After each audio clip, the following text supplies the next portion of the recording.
and welcome back to another episode of Single Sounds. I am your host, Katie Mack, and I created this dating podcast to help people find more dates. I exclusively interview singles in London, and you, as the listeners of this podcast, can write in if you like the sound of them and fancy going on a date.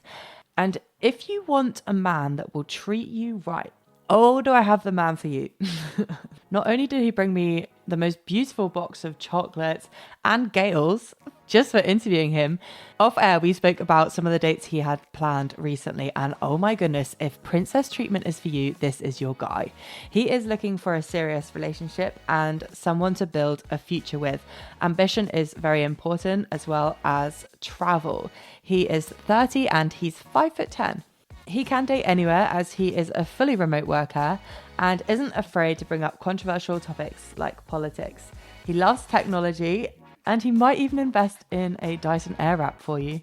He is currently living a very comfy dream life, but the only thing that might improve it is spending the winters in Tenerife. He even adds a joke at the very end of the podcast, and if you laugh at the joke, I think you should definitely go on a date with him.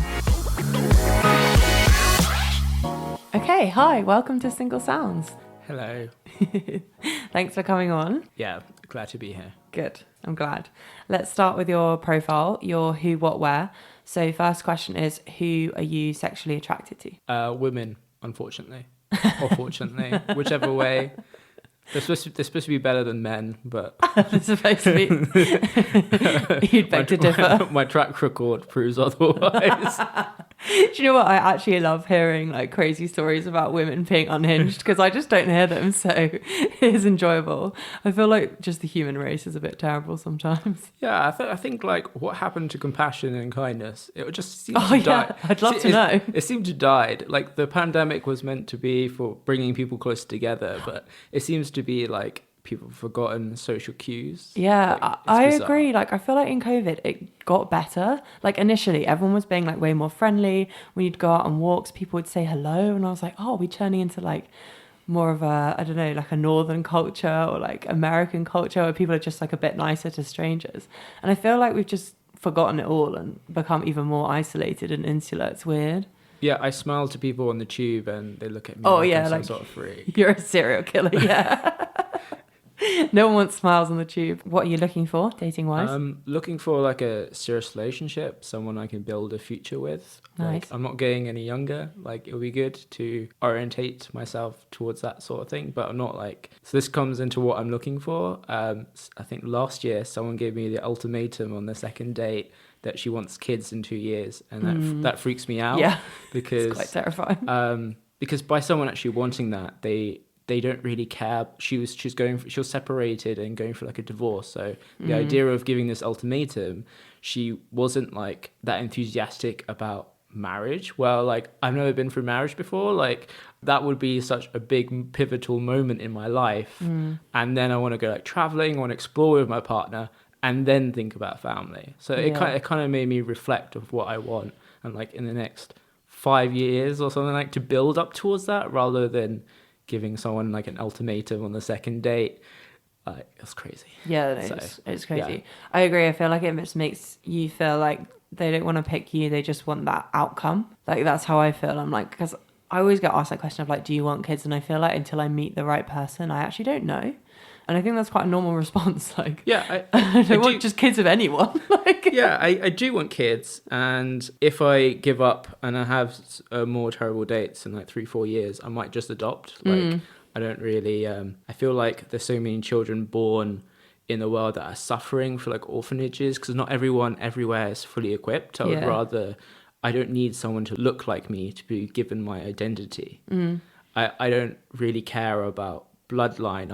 I care about the person. Yeah, I think the identity can be given through love. Yeah, I agree. I thought about all of these things. Yeah. There's been a pivotal change over the last year after that ultimatum. Yeah, you were like, maybe I should think about this. Yeah. So you said you're not getting any younger. How old actually are you? I'm 30, so like my age preference is 25 to 35. For someone that is older than me, that's totally fine. It just depends on like their comfortability, because I do look really young. Someone at the CrossFit gym the other day said I look 22. Really? Yeah. That's funny because I don't think you look young, but it's definitely because of the beard. Yeah. I just think that's like mature.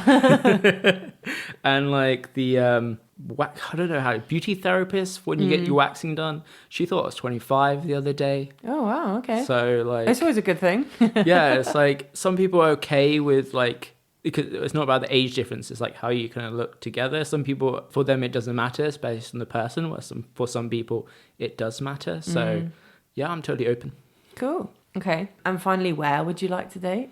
As long as someone's got like remote working, I'm flexible. Like I can work anywhere in the UK. If you live in Scotland, I don't mind visiting, but Perfect. yeah, Anywhere. Yeah, it's like only UK only. Like London would be ideal, as I'm on site like every 2 weeks or every week. I'm in London for one thing or the other, but I live in Southampton, so yeah, I think a London-based girl, she doesn't want to move to Southampton, so I have to like really woo her, take her on fancy dates in London, take her to Paris, and then Southampton. Oh, yeah, you'll do well if you're taking people to Paris.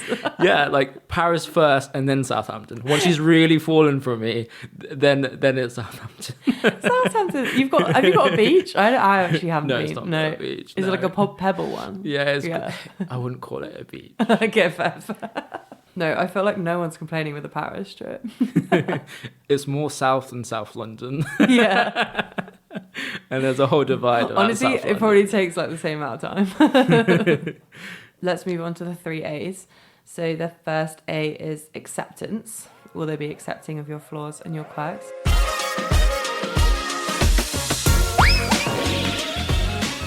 First question I picked for you is, what is your most controversial opinion?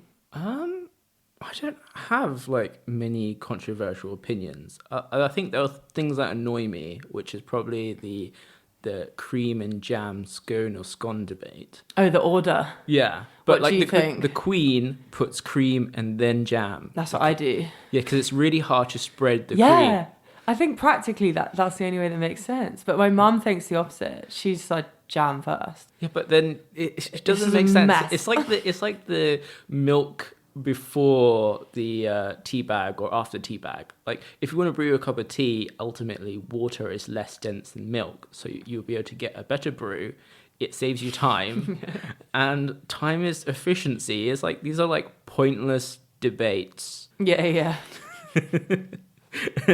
My controversial opinion is I'd rather not have pointless debates. I'd rather debate on something more serious topics with someone. So what do you think, like, it's appropriate to bring up politics on a first date? Yes, like I am pretty liberal, and if you're kind of well spoken, I seem to like attract very right wingers.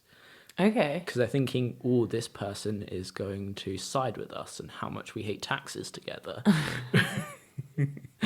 But for me, my core like point of prejudice, like I am ambitious, so I do understand why some people may despise taxes. But my main tax that I have an issue with is the student loan, so I'm going to vote Green Party. Right, okay. Cool. Yeah, it's good. I never know, like some people are so passionate about it. I'm always like, I do think it's a good thing to get in the early dates, but I'm always like, the first date, it sometimes can feel a bit like... Yeah, but I had someone saying that I hate how people are so harsh to Theresa May. Woman to woman, we should be more insightful and caring. And I'm like, have you not seen what she's done to the economy and her rights? The fact that she is pro-life rather than pro-choice, like she's taking away women's rights, and you're trying to say that we should emphasize with her woman to woman. Like, I think Tories, like politics, like if it's just get out of the way that you're not Tory, and that's okay. Honestly, that's so many people's stance. Like back on the apps now, I see that so much more being like, just don't swipe right if you're this like political alliance, and I'm like, well, okay, it's fair. Yeah, because I've been... It aligns with morals, right? Yeah, I've been born and brought up very feminist. So, like, for someone that isn't, like, doesn't understand, like, feminism and equality and women's rights and how we're kind of fighting for a better world, I feel like we're just going to have pointless debates and arguments, and just going to have stranger expectations of each other that that my values don't align with. How about, next question is, what is the nerdiest thing about you? I love technology. I think Instagram and Reels sends me into like weird recommendations. Yeah, your algorithm. My algorithm is seriously messed up. I think some time ago I accidentally watched, there was the Dyson Airwrap thing. Oh yeah. So I clicked on that one. Now my Instagram thinks I have really long hair and it needs to be curled. Then I found out about the shark variation. Then I needed to Google what is Dyson doing in terms of technology and why like the beauty products are getting really expensive. Like the comments, Instagram comments are, this is a woman's version of a PS5. And I'm like, yeah. Okay. They are so expensive. Yeah, let me research this because my brother's getting married and there's going to be a bunch of people in my house. So I might actually purchase one of these because the women can move out of my bathroom faster. So I can That's efficient. Efficiently handle such situations. Why does someone need to get ready, take an hour to get ready, where their hairs are going to be curled in like less than 3 minutes? Yeah. The Dyson versus a Shark has like a little switch where you can switch between left and right. Like this is innovation on the curls or whatever. So I love technology, and then sometimes you understand the different aspects of technology. Like my other side of technology is I also love, nerdiest thing is investing on pre-seed startups that may never make it to the real world. But they're investing in technology. One of them is like drone pizza delivery. Oh yeah, yeah. It's about to go into the stock market, so I'm really excited. I'm going to make some money from this one. So you did actually like invest in that? Yeah, I did invest in that one. I have no idea any of these startups are going to make it. In a way, it's like donating to charity. Yeah, it is. It's such a risk. Like, just like, well, I hope this works. Yeah, I hope this works. It's kind of like a fun game at that point. You can't take it too seriously. You're like, well, I like the idea, so I'll just help them out.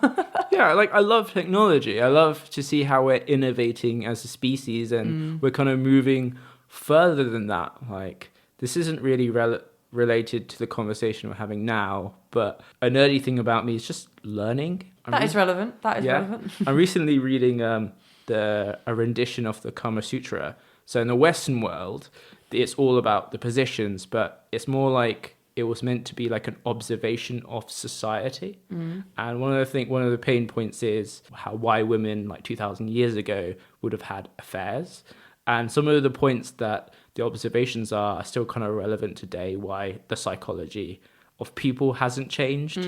So that's also a bit sad, but I just love learning, really. Yeah, no, I find that whole topic really interesting, how we're developing so much of the things around us, but as humans, we just don't change that much. Like our natural reactions and behaviors are still kind of caveman days. Like, yeah, I had this conversation with someone at your live event the other day. Oh, really? She basically doesn't believe that we're meant to be married for so long because we're living longer than we did before. Yeah. And I'm like, the observations that I'm reading, like why people would have ended relationships, hasn't changed from 2,000 years ago. So I don't think like that is an issue for the like divorce or things of the sort. Like I just want to find my puffin bird. Yeah.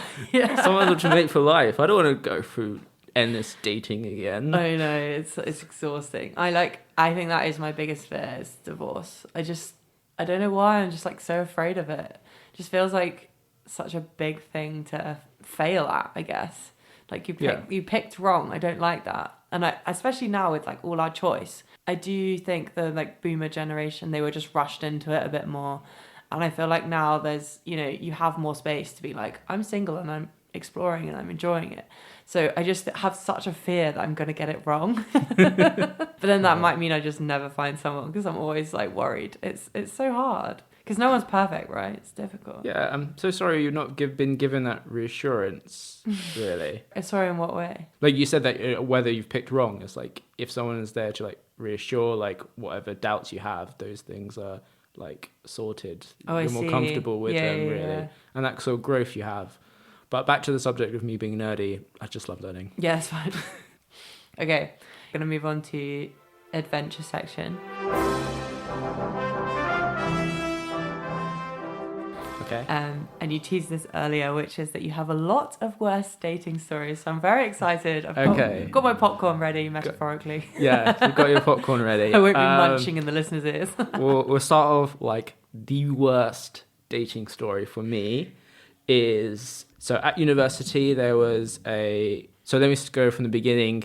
So it was her friend that called me and to like saying that she likes me, to like ask her out, which I thought was kind of cute because at university that's like something that would have happened in the school days and things of the sort. So I didn't really know much about her other than like she existed and she's like a acquaintance's friend. I wouldn't really call them friends really. So I took her to like a Shakespeare a la carte thing at the university halls, which I thought was really good. Yeah, sounds cute. But yeah, it was super cute, maybe too cute. What uni is this that has like a Shakespeare a la carte menu? It's at the Gulbenkian Theatre in University of Kent and Canterbury on campus. Okay, fun. She tells me a bit about herself. She says that she hates dogs as they're filthy animals, and she hates cats because they're even worse. Okay. And she tells me that she has constant arguments with her parents, and she's kind of she likes to shout at them. Where well. if there was ever an ick list, like this girl was ticking every single one of them. Then she says that she was bullied a lot in school, which I do like empathize with. And one thing that she used to do with her cousins is pretend that they are like delivery drivers or takeaway drivers, and even though you didn't order takeaway, was to just swear at the other person and abuse them. What? So that was like their way to get revenge on the bullies and things of the sort, really. This is a very key like information that we will reveal later. Okay. It's crazy. Yeah, this is also like 2012, so phones didn't really have a very good block number feature, which is another really important detail. Okay. So from the date and stuff, we watched a few sonnets. We had a few, like, there was a 3-course meal. We're watching random sonnets and things. And then I walked her back home and stuff, the sort, because I'm a gentleman. Then I just kind of like didn't speak to her again. Yeah, that's okay. So then I started getting lots and lots of phone calls from unknown numbers. No. I had like over 200 phone calls. So I couldn't someone would be like, why don't you just switch off your phone? So my mom was going through cancer at this period of time. So I couldn't switch off my phone. I couldn't block the number. I tried random apps and things of the sort, but this is way before the blocking features that easy. Got a little bit more mature. So I had to go to the police to report the number. Oh my gosh. And then from another unknown number, then I received this takeaway driver prank. And then someone was saying, fuck you, fuck that, fuck this, where you ordered a kebab, you're not even here, etc. It was bizarre. So I clearly knew who it was. Yeah. So from then the story that she told you. So dumb. Then I reported that number to the police as well.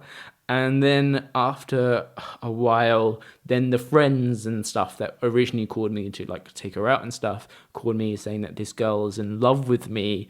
Don't I want to like have sex with her and stuff of the sort? And it was like 3 a.m. in the morning. And I answered honestly, not if I'm sober. And I was like, okay, I should really speak to this person, because that was a very harsh and rude thing to say. I still wanted to clear my conscience.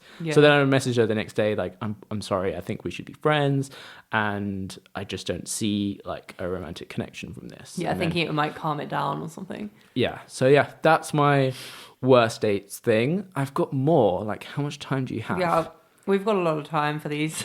Okay. Give a few more summaries. I love them. Slightly a tragic one. It was a third date, so I went to her house to we went to go for a walk, so I collected her from her house. So I brought over flowers and stuff of the sort. Nice. So I knocked on the door and she didn't answer. Then I heard like giggling a bit. So then I waited. No. I waited for like 45 minutes and it was raining as well. So I waited in the rain with flowers. No. And then I left it on her doorstep and left. And then she gave me like a message like 2 hours later that why did I bring her flowers? Her housemates are now making fun of her, the fact that she was such a bee to me by not opening the door. What? Yeah. So like You that just was did the nice thing. yeah, that was like really, really heartbreaking. A third date as well, like it's fairly significant after that point. Like you don't just do that to someone. Yeah. Another one. So we'll go through random stories. Like some are Them. tragic, some are bad. That one was quite tragic. Just imagine you wet like in the rain. It's such a sad picture. It's not Ted Mosby with How I Met Your Mother with like flowers going to Robin in the rain. No, it's nothing like that. It's just really tragic. Yeah. Outside in someone's It's house. just sad. They shouldn't even appreciate the flowers. But it's so rude. Yeah, I was seeing someone. She said that she wasn't looking for anything serious. So we went down like a path of it not being serious. So she referred to me as her toy boy rather than boy toy. She said it the opposite way around, which was incredibly irritating. Okay. She suddenly like fell for me and then baked me a cake with my face on it, which was really bizarre. That is really bizarre. I feel like no one wants that. And then she wrote me like the most cheesiest birthday card ever, and it kind of like, and then she's like saying why am I like off her or something of sort, and I just had that honest conversation with her, like, you baking me a cake was pretty weird, and you clearly said that you didn't want anything serious, you're not looking for anything serious, and then we went down that path. And yeah, when people change their minds about that, it's difficult. yeah, the way that she referred to like lots of different things. She was older than me, and things were sort of like, yeah, it kind of made me kind of realize of if I want like to have a healthy relationship with someone, it's like, yes, things can develop as you go along, but you need to start off with the process of like saying that you are open to those things rather than being like, no, I want strictly something short term. Yeah. And then change your mind and bake me a cake with my face on it. So I've had some good relationships and good dates and stuff, but they don't make very good stories. No, yeah, the relationships don't make great stories. Or they're just like really sad and tragic. Do you have a picture of the cake with the face? I feel like no, so would have kept that. I feel like because it would have been on an older phone. Oh, so yeah, I don't think it's lost. actually been like backed up or really. It was just so bizarre. What kind of was it like a printout? Yeah, do you know like the photograph on a cake? on white icing. She just got like my Facebook profile picture and stuck that on a cake. I think I have a picture of like the cheesy birthday card she wrote me. Oh. So like I think the cake photo has been lost. I don't know why she would have thought you'd want a picture of your face on your birthday cake. I Such think a weird thing to do. Yeah, I think she just wanted to like impress me, really. I think it was Like more the of effort. like, yeah, I think it was more like an act of service in that sort of sense. So she was kind and sweet in that sense. Kind of. Yeah, but like, yeah, she went down this path and she referred to me as her toy boy.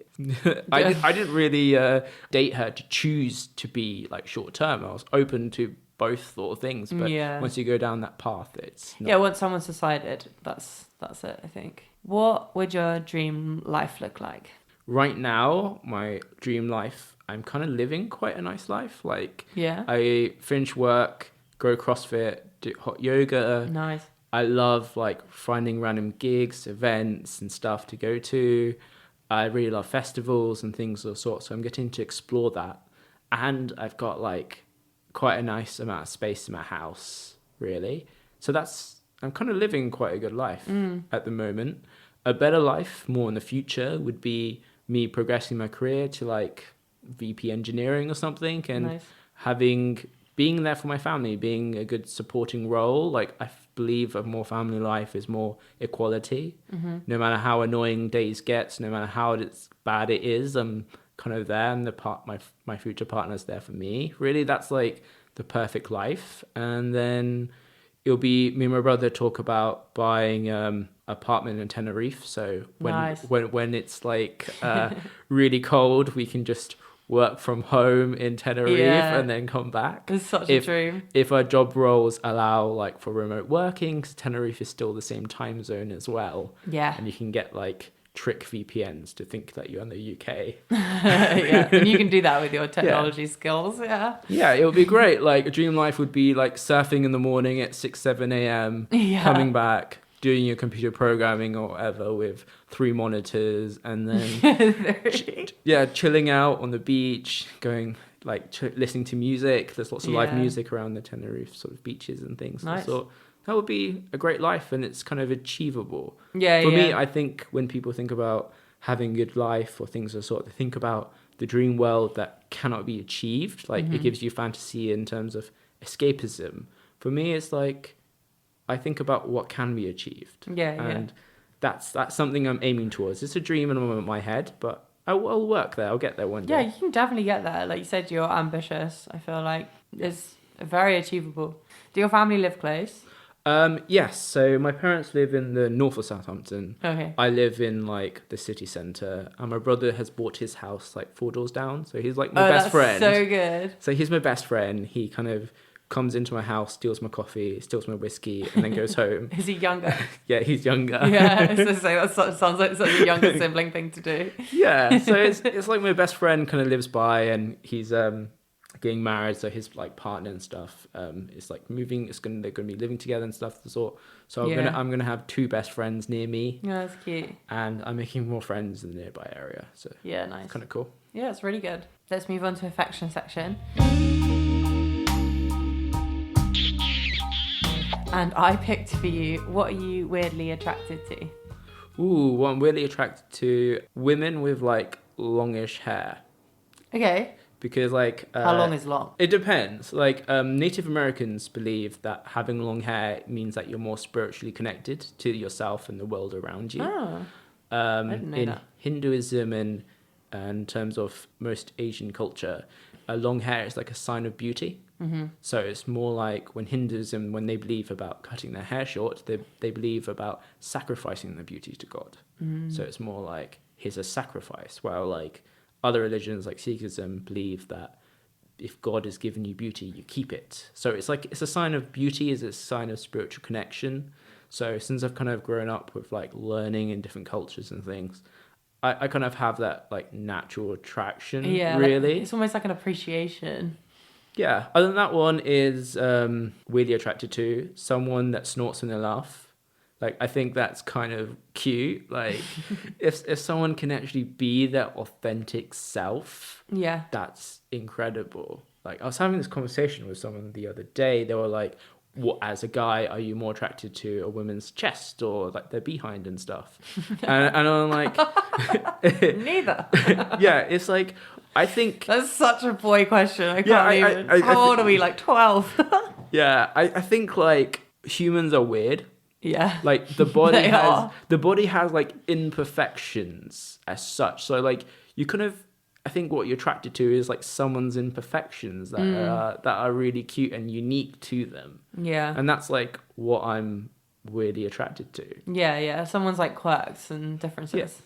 Yeah, differences and that individuality. Really, like no one's made the same. That's, you're kind of attracted to that person. Mm-hmm.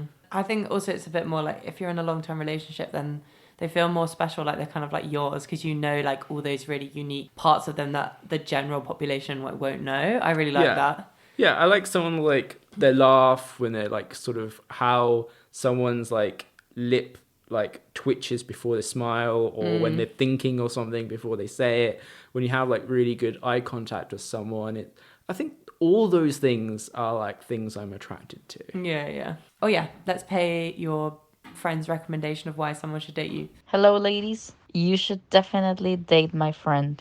I can tell you, if you're looking for someone who is generous, loving, passionate, who makes you literally fall in love every day with you, that is my friend. I have many friends that I love, and everyone's different, but is someone who's so special. He's so witty. His humor is great.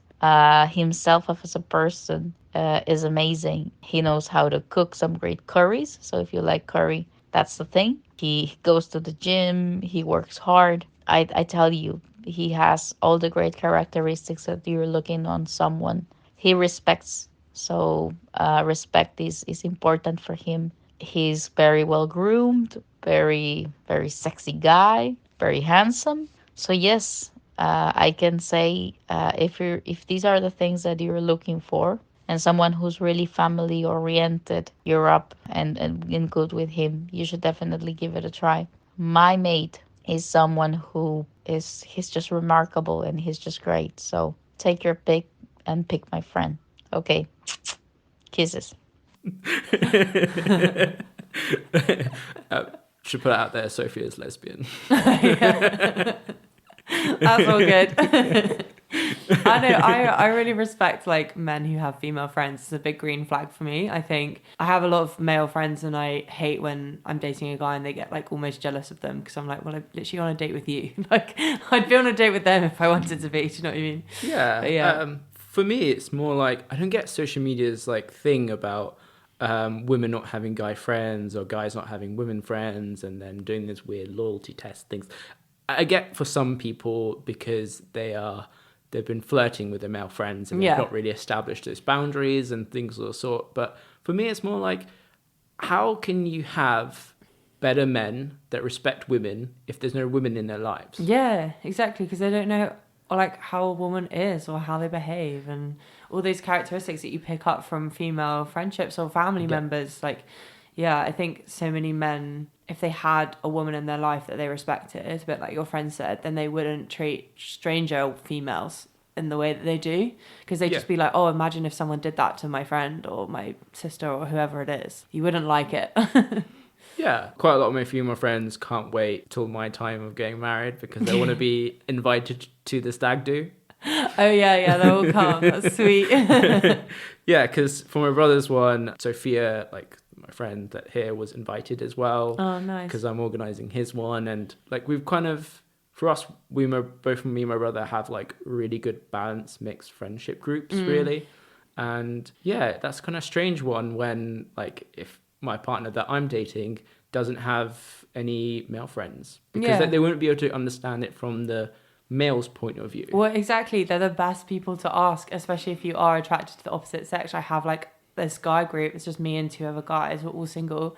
And I always ask them, like, well, how do you feel about this? Like, what do you think this means from a guy's perspective? Because it is normally so different. Like, they just have a different way of thinking about these things. Yeah, the girls would have never have said that. Like you said, it's so good to get a balanced viewpoint. Yeah. So I went speed dating with, like, my lodger or, like, my housemate. Yeah. And, like, I was like, she's got, like, suffers from ADHD. So it's been like, have you checked Hinge today? Have you replied to this guy? And stuff of the sort. So she met her now boyfriend from there. And from the speed dating? Yeah, from the speed dating. That's and amazing. They're so happy. They're so in love. And they're already, like, 2 months in and they're already planning to move out. She's planning to move out and they're going to live together in like April. So gosh, like speed dating works. Hey, yeah, and some say that they're moving quick, but she was unwell for like 3 weeks and they're both primary school teachers, so he took time off from work to drive her to the hospital appointments, drive her to the doctors. So he was there non-stop looking after her. And like